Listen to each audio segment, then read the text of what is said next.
do it. Hi, everybody. I'm here with my friend Corey, who I'm meeting for the first time live. But our paths have been very parallel and crisscrossing for years. And we were just laughing about and making a prayer for the Wi-Fi to stay connected. Because already we've had several issues. Yeah. This is what happens when we have a snowstorm in Denver.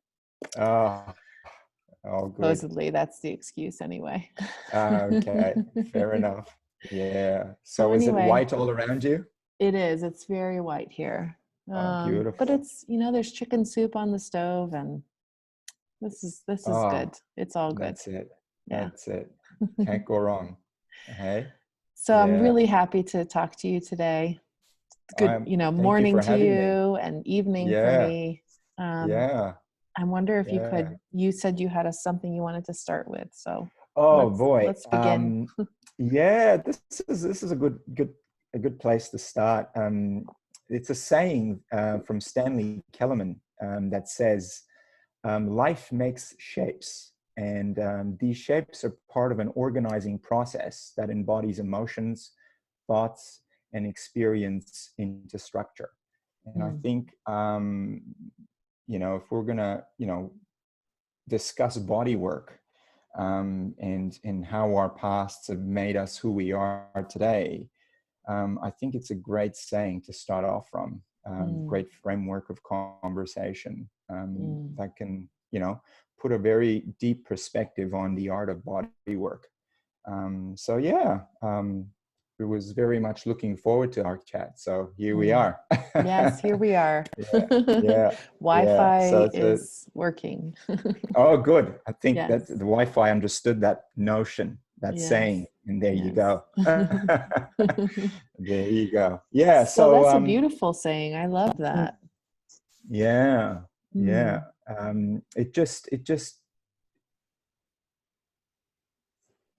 It says we all have stories, and stories live inside our bodies, past, present, and future. And I think if we're able to connect with that, then we connect with the entire structure that's in front of us asking for our help, or the structure, or the person, or the human, whatever angle you want to look at, that is basically ready for change. And so,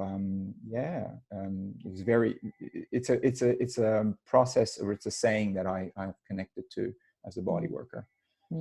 Yeah, yeah. So Yeah, there we go. let's move into your story. How did you get here? How did I get here? Okay. Well, from the confines of a anatomy wet lab, I grew from there as an inquisitive individual. So I started my academic career, if you like, or my academic journey, studying cell biology, and moved on to human anatomy. So, from the microscope to the wet labs, I spent my summers and a portion of my academic year assisting in my anatomy professor, Dr. John Bennett, who's passed away now, but he was one of my earliest mentors. So, and within that particular period, I remember a day, it was a Saturday morning, heading towards the lab. I stepped in and I was alone. I had no colleagues with me. So I was just starting my day preparing cadavers for the week, for the physiotherapy students and medical students. And I had a moment where, I was dissecting, and it dawned on me about, the body that I'm obviously interacting with here has a story. Even though it sits there lifeless in front of me, the expression of all these organs and anatomical structures have told the story already. And I figured that out from, coming across a tumor in the cadaver's lungs, and figured out, the story came to me about, the gentleman being a heavy smoker, or and then I go, you know, inquisitive question came out from me and said, I wonder what led this gentleman to smoke. You know, Mm-hmm. it's not the smoking that is essentially where we need to stop. It's basically what led that gentleman, or what that led that person, that individual, to end this way. And that Mm-hmm. was a very deep question for me, that really brought that really turvied my journey towards becoming a therapist.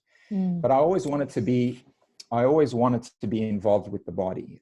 You know, in my younger years, I always gave myself the dream of being a trauma surgeon. Hence why I led myself into anatomy. But during that interaction with cadavers, I grew from there, and I said that I don't want to limit myself to the flesh or to the structure. I wanted to go deep within it, Mm. you know, past the scalpel. And that's when it led me to discover physiotherapy, physical therapy as a modality, which was heavily science-based, medicalized. So it kind of, you know, attracted my logical left hemisphere, Mm. but it Mhm. also allowed my right hemisphere to tag along and create a bit of that, or to kind of sit in that, under that blanket of the left hemispheric intellectual rational mind. And then from there, once I came into practice, and got deep into my manual therapy and modalities, that's when I kind of started to put my right hemisphere, my creative side, into my sessions.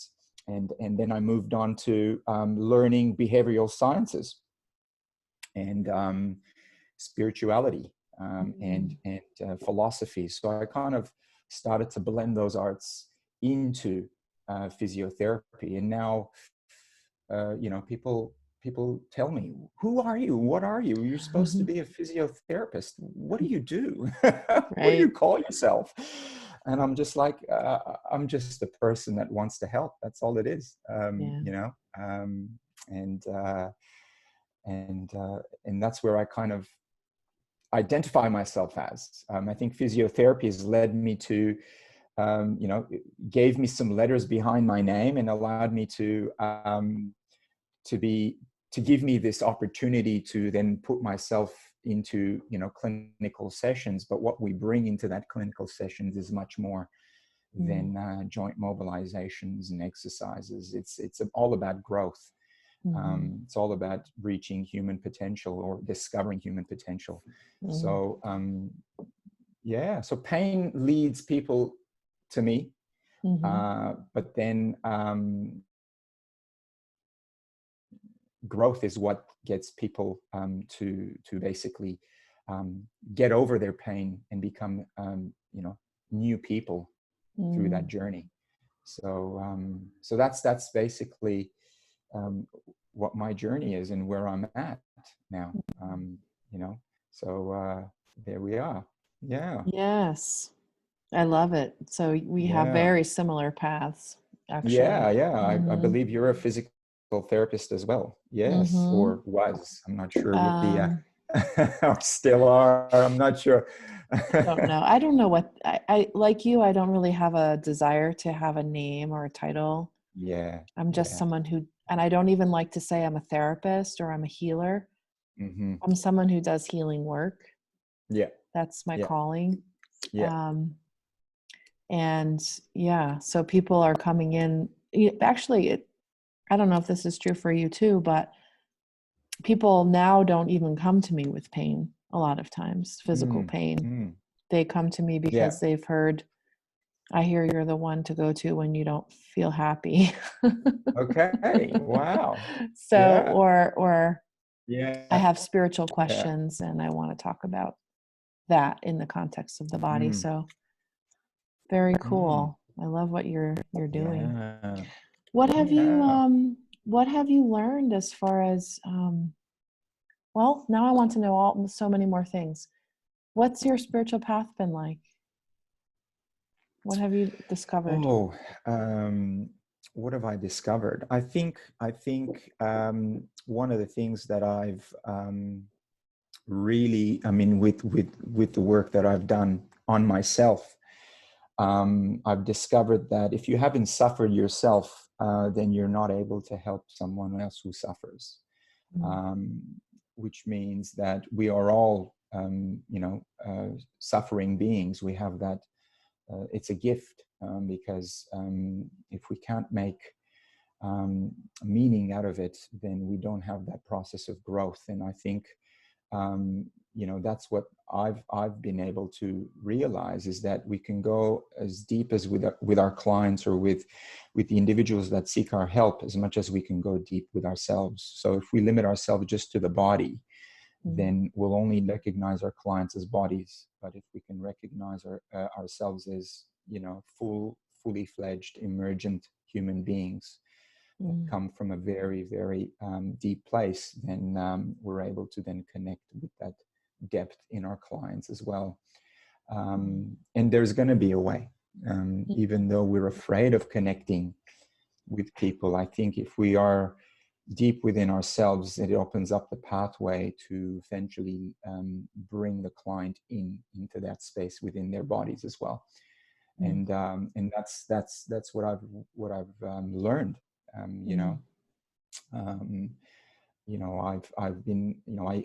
I've been through heavy emotions, deep emotions. I've given myself the permission to cry, given myself the permission to feel joy, feel sorrow, and through that, it's made me. It's laid off layers where I'm now open to experiment and to share and to give, to offer. Yeah. Beautiful. Yeah. Thank you. Did you discover a practice of meditation, or what was your kind of way in, or do you have a way in? Did Wow. you just sort of emerge? Yeah. I think I've always, since I was young, I've always been an inquisitive mind. I have my strong analytical side, but I also have that subtle inquisition that allows the analytical side to quiet down. I don't jump into heavy clinical conclusions. I very much allow the whole thing to unravel in front of me, and then through that unraveling is where the answers come. But how I've gotten into that depth is, yes, I've definitely discovered meditation.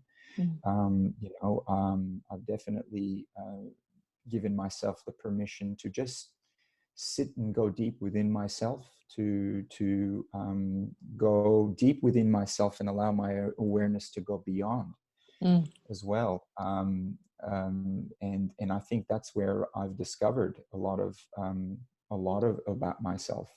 Also, what also has given me that level of depth, if you want, and got in touch with my own suffering, is when I had my children. I think I'm a father of three, and I think kids and children are so powerful.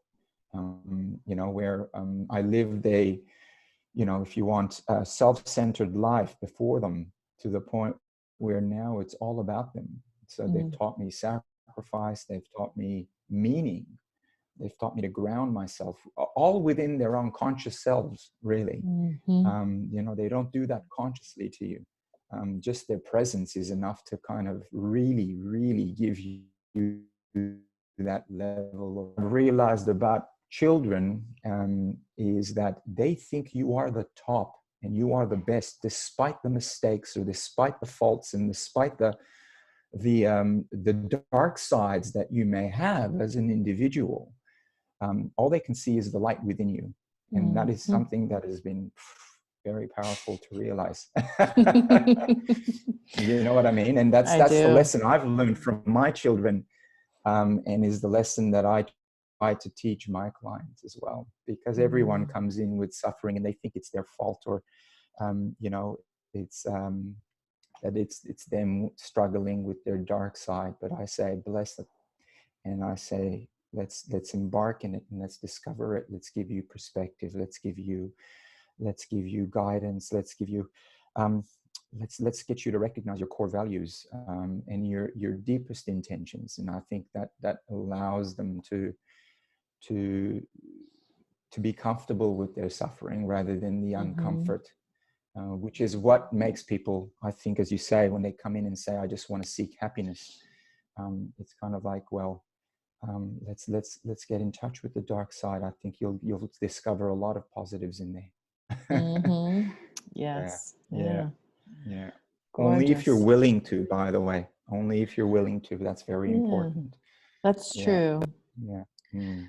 Before we were chatting, or before I pushed record, you were talking about how you allow the universe to select the people that you will be working with. Yeah. Yeah. Yeah. Tell me, I'm curious about how do you ask? How do you ask for who you'd like to work with? Oh, wow. It's interesting. It's an experience. I find it's I don't know. I just can only describe it as a density. I think in my practice, it's very much like when I'm having a very, very deep, very mutually rewarding interaction with someone, where the veils of all layers have been just bared, visual, I guess, tactile and sensible in front of us. That's when I think the phone rings. I don't know if you can recall what I mean, but it's like when I'm in a slipstream of deep interaction with someone, when we can see the change, we can feel the change together. That's when the phone rings, and then there's a funnel opens where new clients come in, or new individuals come in. It's interesting. So it happens in practice, really. It happens in practice.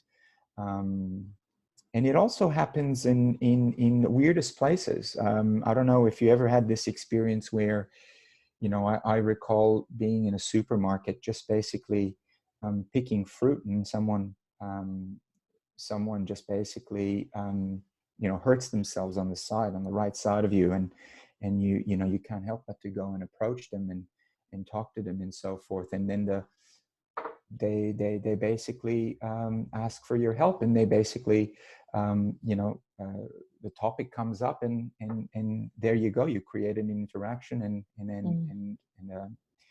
a new client, for example.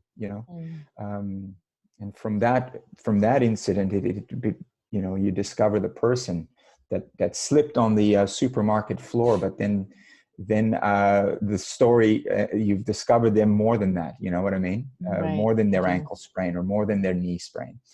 So it's just, I think it's through your actions. I think it's through your deepest intentions, just being your authentic self. And I think when you do that, you open up that level of frequency or vibration where you can essentially attract for that moment the people that need to be coming into your life. I'm not sure if that made sense. It makes good sense to me. Yeah. Oh, good. Perfect. Yeah, I've had lots of experiences like that. As it makes sense to each us, as long as it makes sense to each of us right now, then that's all that counts, really. I'm sure it will make sense to others too. Yeah. Yeah. Do you notice the Wi-Fi is so smooth? It is right now. It's flowing, man. Definitely. Yeah, I have had similar experiences, never in a grocery store. And in fact, most people who want to connect with me find me through Facebook. Yeah. Many people do. And it's because when I'm on Facebook, I'm really trying to be not even trying, I am being my authentic self. I am sharing things that I'm working through, or things that I have realized in some way, and things that I want to speak to, that I'm passionate about. And because of that, people are magnetized if they need something that I can help them to achieve. I think we go back to what we said, is that you're open to share your suffering. You're open to share the deepest anchors of yourself. Mm. And I've read some of your excerpts; they're beautiful. Mm. And I think what happens there is that through those words, there's an essence, an essence of familiarity that people connect to, who's true themselves, who's willing to open up, to become Mm-hmm. transparent. We don't want any sort of um, what do you call it? We don't want someone who connects strongly with their identity. We want Mm-hmm. someone who is comfortable with who they are. They don't hide behind an identity. They don't hide behind a title. They're human as much as we are. And I think that's one of the things, is that when you are doing body work, you gotta identify yourself more as a human being, just being a human being and holding space for someone else. Mm-hmm. You really are doing that, you know. You let go of your letters, you let go of your Yeah. degrees, and you just basically be in the moment. I was never very good at this hierarchical model of medicine. Yeah, yeah, I yeah. There you really go. sucked being the expert. I Yeah, just well, that's uh, I yeah, couldn't definitely. embrace that. I Well, didn't like that vibe. yeah, absolutely. Well, Mm. what attracted you to physical therapy then, Jamie? I think that's a because that seems to be kind of like the road that led you in. You know what I Mm. mean? Uh, and for me, it was like, well, physical therapy is like, yes, we are going to be working with human beings, and where it evolves from there is basically up to your soul's intentions. You know. Mm. Um, Yeah. I but I had went no into idea what I yeah, would yeah, what this would do. I knew I mm, liked working with people. yeah, I knew um, I really honestly exactly. didn't put a lot of conscious thought into it. To be Mm, honest, I really didn't. I yeah, kind of just yeah, fell into it. Like, here's a thing to mm, do, and yeah, did internships in the summer and gross anatomy lab in another summer, which was very stinky. Um, and yeah, and I sort of just fell into it, and I did kind of this typical physical therapy stuff for a long time. I mm, graduated, I've been a PT since 2001, and I yeah, did up until 2014. I was your typical a little bit of manual therapy, but mostly pediatric physical yeah, therapy. yeah, And then yeah, I started to have my own stuff come up, and I mm, didn't know how to handle my body's sensitivity. And so yeah, I began to need to do my own healing. And mm, through that, the beauty of that unfolding, I was like, man, I want to do this with other people. I have mm, to do this with people. yeah, So I learned yeah, many yeah, different things to help people heal. yeah, yeah. It's just nothing better than connecting. Mm. Nothing better than just being in the moment where you can I guess intercorporeally, if you want, through bodies, define what suffering is, and through that find the beauty of it.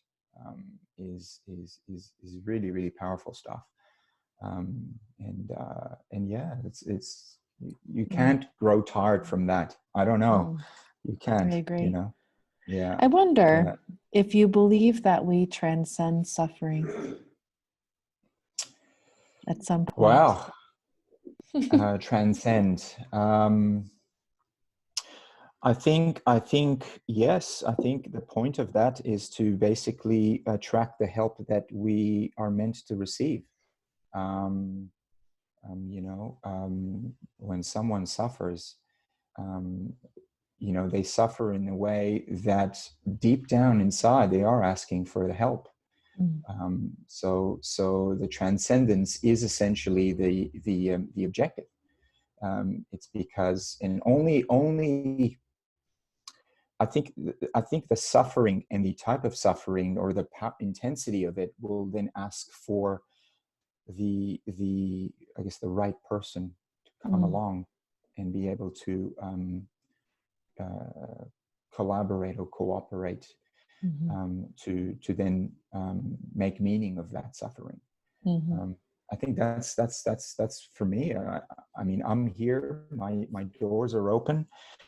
You know, yes, we express ourselves on Facebook. We're out there.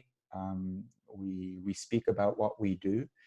You know, we've chose to be authentic. We chose not to be afraid of expressing what we believe in.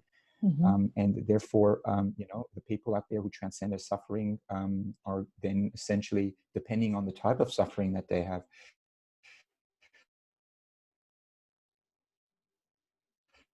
will then be able to be led into what we are all about and what the objective is. The transcendence is the call for help, only for the people who can understand it. Yeah. And be comfortable to immerse themselves within it, and be able to also be knowledgeable and skillful enough to be able to essentially pull themselves out of it when the right time, at the right time. So it's very important. And we, you know, the concept of self-care comes along as a body worker. That's extremely important, you know, because we do go deep. We do put ourselves in those spaces. And it's very important that we look after ourselves, to be able to be our best for the people that seek our help. Yeah, I think for me, how I knew that I needed to begin my own healing was I was attracting in people who were wanting to tell me about their emotional pain and suffering. And I had not processed my own to the depths that I needed to. And so I would go home and cry about the stories that I had heard. And I didn't know how to process and manage the energy that I had taken in from clients, and how it was resonating with my own similar trauma. So I agree. Yes, we do hold a profound space for people. Absolutely. And I believe the clientele you were working with were children. So I was, but this was even in the beginning when I moved to Colorado and opened the business with my partner, Noah. I had just taken PDTR, not all the way, and was getting very adept at the meridians and emotional work. And that's when all the shit hit the fan. Wow. Thank you to those clients who came in to do that work with me. Wow. That's powerful. That's absolutely powerful. And I think what was I going to say? I lost my train of thought there, but it's interesting how PDTR, and I've been through that same training, where when it came to the emotional component of the course, a lot of people in the workshop basically became hypertonic, if you want to call it that. Sure. Yeah.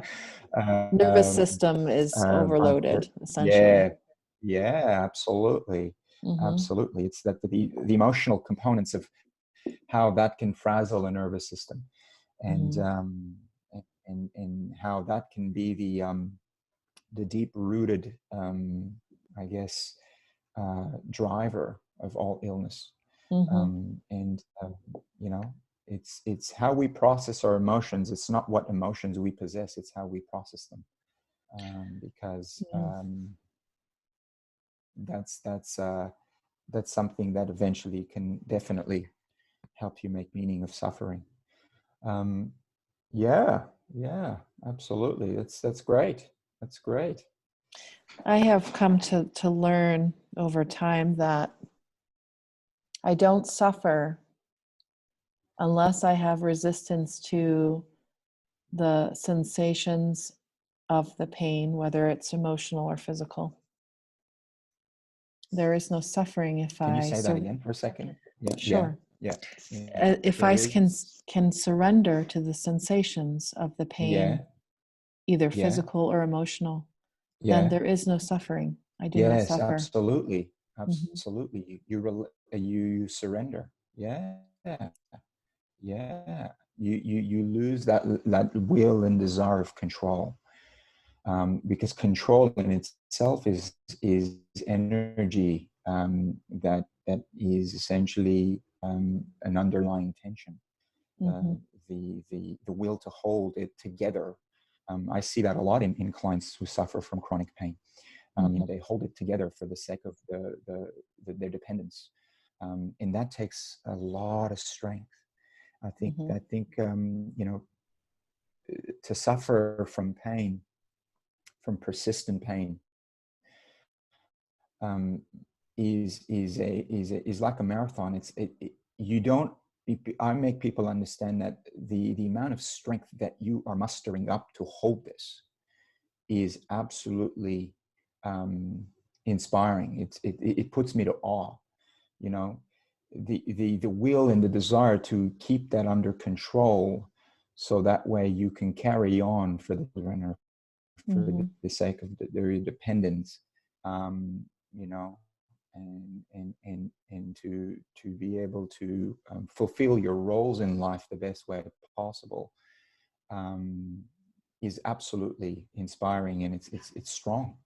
Hmm. And that desire of not to, and I guess the fear of being vulnerable, um, that holding back of, I don't want to feel vulnerable, I don't want to feel uh, I don't want to feel, if you want to call it, weak, Hmm. can hold people back, and that's the suffering, absolutely. So to surrender is another layer of strength. You got to Hmm. be ready for that, Oh absolutely. yeah, you uh, have to have a lot of courage. um, oh man, yeah, yeah. But yeah, absolutely, I relate to that, absolutely. As Mhm. I said, as a male, coming from a very traditional background, it's like, well,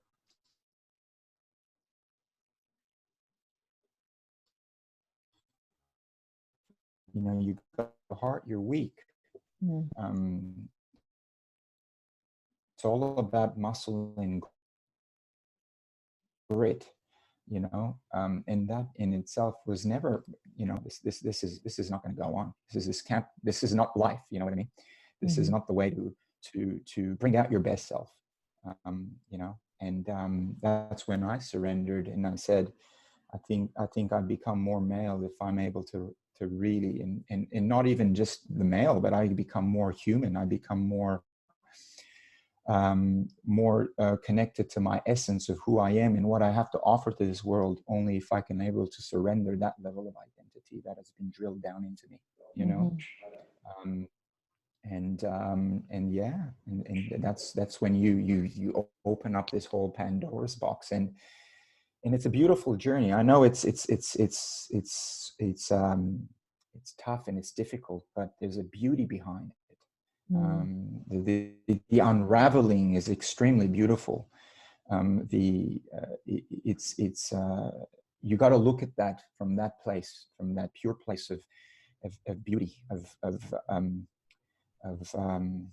of rising, Mm. of that emergence. It's just I don't think there's anything more beautiful than that, Mhm. to me anyway. Yes, and this is why I Yeah, do what I do. because you can, yeah, and you can channel that, and people channel it through poems, and through excerpts, through art, through Mm. through music. And hey, that's what's universally loved. That's what brings people together. Mhm. And there is definitely a method to that madness. So Mm. yeah, bring it on. Yes. Have you ever heard of the book King, Warrior, Lover, Magician? Wow. No, I haven't. Now No. you have. Um, Okay. this I'm is a going to book write that about, down. Give me a yeah, second. Yeah. sure. It's a Can book King? about king, warrior, Yeah. Yeah. lover, magician. Wow. Okay. All It's a right. book about the divine masculine archetypes within men and Yeah. women. Right. Okay. And this whole time we've been talking, Yeah. I've been feeling, pardon Mm-hmm. my intrusion, I've been feeling the different flavors of your masculine energy, which is Mm. so healthy. It's so nice to be in your energy. There's Mm. definitely Thank this you. king energy, which is like literally caring for the kingdom. Mm. You have to be Mm. strong, but also fair. Mm. And then there's the warrior, which is that strength, but also knowing when to fight and when not to fight.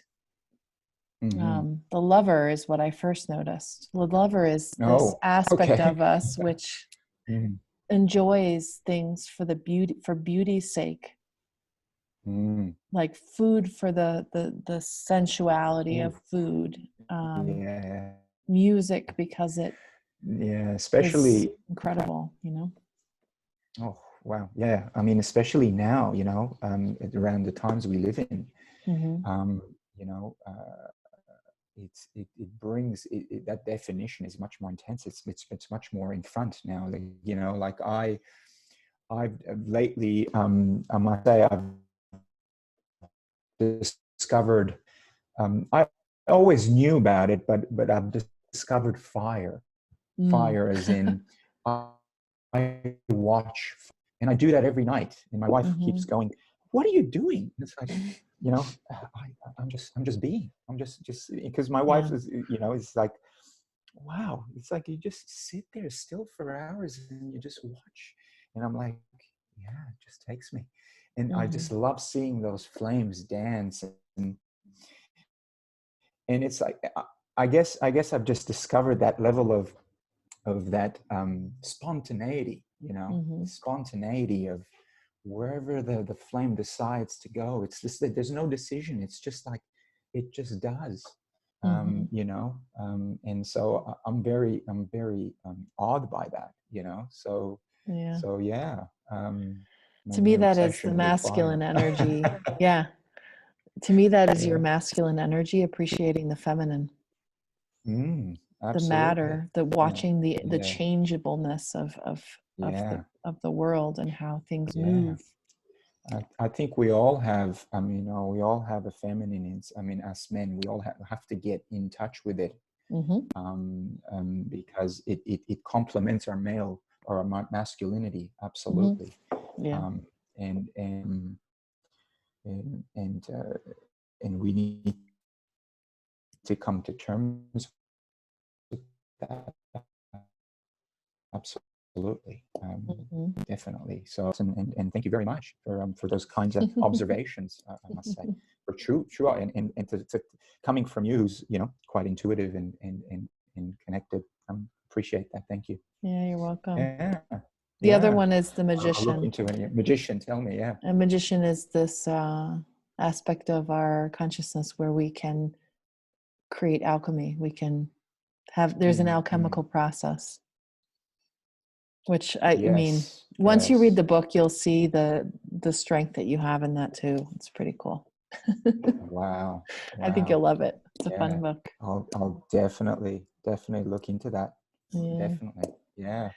Mm. So, do you have a hard stop in 5 minutes? I don't know if you have a client coming. I have someone coming in at 11, so I still have You have a about an little bit hour to more. go. Okay, good. Okay. Yeah, yeah, yeah. Would you like to Mm. share your excerpt that you wanted to share? Right. Is Yeah, this a good time? absolutely. Yeah, absolutely. Why not? I'll be looking down on my phone to read it if that's okay. Yes, of course. So that I can essentially, so I'll read it like it's meant to be read, I guess, in regards to, the intonation, I'll pause when I need to pause. Mm-hmm. I'll make this moment a way of me connecting to what I've written, Mm-hmm. if Okay. if you give me the permission to do that, Yes, please. so that way it comes across as it's meant to come across today Mm-hmm. and now. Okay. Mm-hmm. Yes. So this is an excerpt I wrote about a year and a half ago. Just one of the funny things with me is, and I'm sure you get that too, Jamie, is you get this explosion inside you. I just can describe it as an explosion where you just basically go, an explosion that allows, then there's this kind of this unconscious thing of where you just basically start writing, you just write, you know what I Mm-hmm. mean? And it's like you're not thinking about what you're writing, it's just coming Mm. out of you.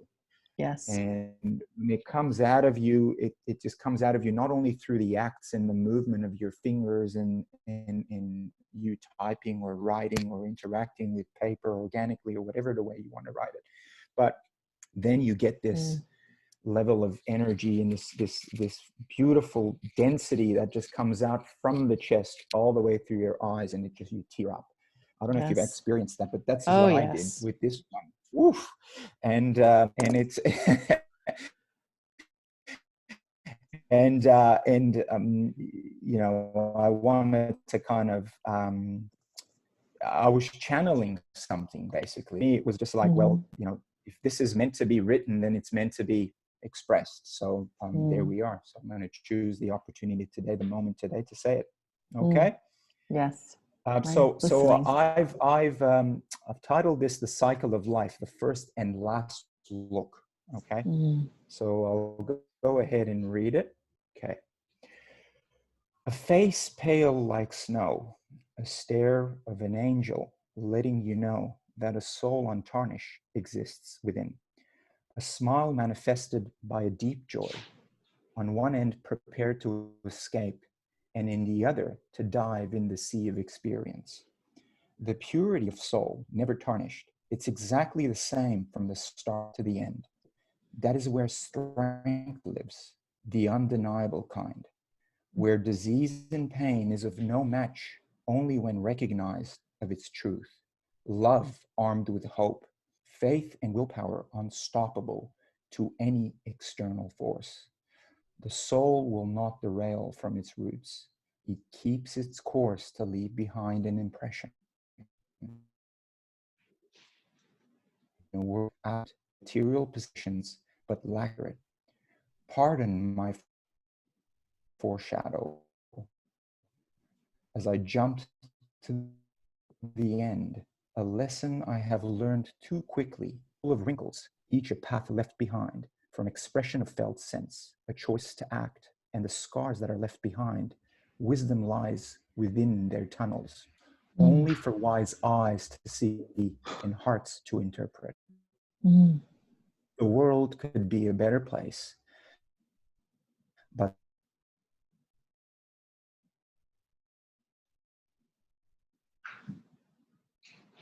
but succumb to the pressures of society.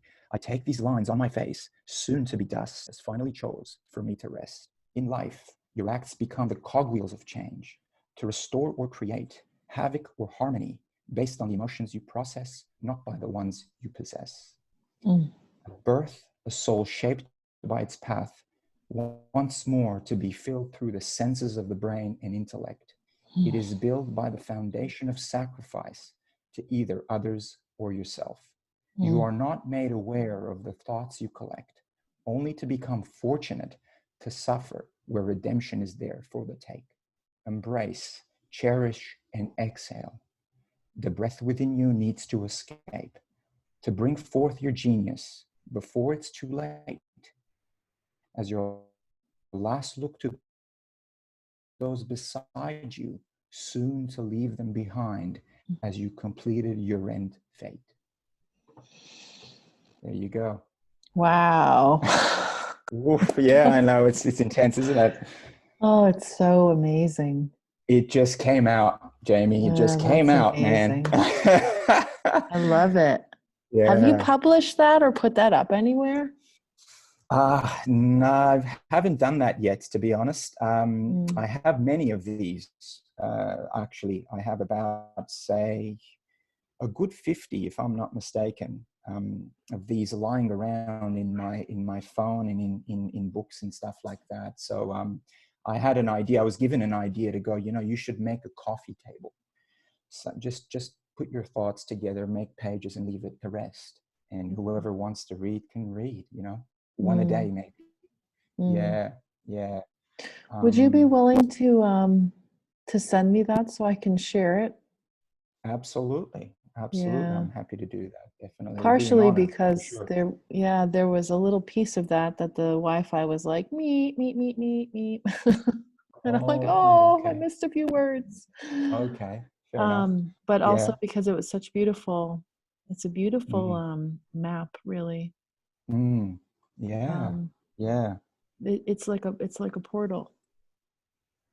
Mm, So yeah. Wow. I think it needs to be shared. Thank you. I will definitely. Again. So here's my dog. Hello, Leela.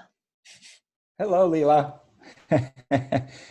Oh, hey, Leela, joining the conversation, are you? She is, yes. She's Oh, Leela. beautiful. Yeah. Yeah. She's a little part husky, part wolf. Wow. Hmm. Today she's just very needy. Wow. How amazing. Mm, yeah. Oh So my you had God. some That's great. questions also That's great. that guide you that you wanted to share?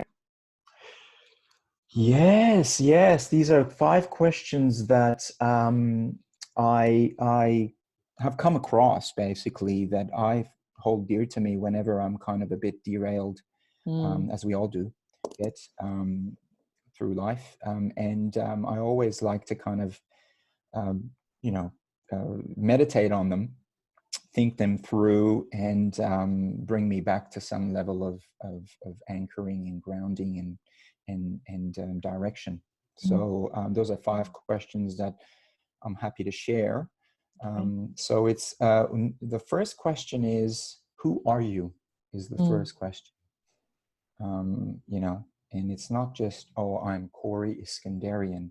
It's mm, sitting down and really, really trying to um, really find the most honest, truthful answer that you can find. And it can take some time, and people struggle that for years, right? Um, mm-hmm, so that's one question. And it doesn't need to be done 5 in a row, but this is one of the questions that kind of helps me just kind of go, ooh, yes, okay, who am mm-hmm, I? Whenever I'm feeling out of sorts. The other one is, what do you love doing? What is the one thing right now you feel supremely qualified to share or teach to other people? mm, That's another question. And I'm not sure if I can just say qualified. I mean, qualified doesn't mean academically qualified. yeah, It can be, qualified as in from life experiences, mm-hmm, and through your trials and tribulations, I guess, as well. So mm-hmm, that's I guess, more immense quality than a sheet of paper with a little mm, badge on it and a university title. So mm, I use qualified as a organic, if you want, connotation on that. yeah, Number 3 is, who do you do this for? mm, Who do you do it for? You know, that's another one that leads me deep inside. Who do I who who do I do all this for? You mm-hmm, know, um, and then, and if you establish who you do it for, what do they really need and want? mm, That's another one. mm-hmm, Um, you know, and and then number 5 is doing what you do. What do you get out of